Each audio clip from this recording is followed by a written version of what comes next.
আসলে এটা খুব অমানবিক। ঈদের ঠিক একদিন আগে এই ঘটনাটি হয়েছে। যারা মানুষকে ঈদের খুশি দেওয়ার জন্য রাত দিন পরিশ্রম করে তাদের কাপড়গুলো গ্রাহকের কাছে পৌঁছিয়ে দেয়, তারাই আজকে কাজ করতে করতে তারা শ্বাস সাফোকেটেড হয়ে অনেকটা তারা আজকে মৃত্যুবরণ করেছে। ইন্নালিল্লাহি ওয়া ইন্না ইলাইহি রাজিউন। এবং এখানে প্রচুর ক্ষতি হয়েছে, আমি দেখতে পাচ্ছি। এখানে অনেকেই ক্ষতিগ্রস্ত হয়েছে। এখানে প্রায় 4 জনের মতো মুমূর্ষু রোগী ছিল, যাদেরকে হসপিটালাইজ করা হয়েছে, যেখান থেকে 2 জন ইতিমধ্যে মৃত্যুবরণ করেছে। যাই হোক, আমি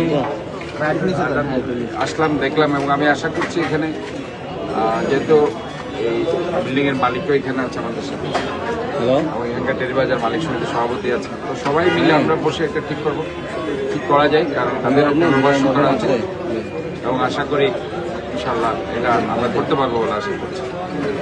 তো যাই হোক, আমি যারা মৃত্যুবরণ করেছে তাদের পরিবার আছে, তাদের পরিবারও যাতে ক্ষতিপূরণ পাই সেটা অবশ্যই দেখতে হবে।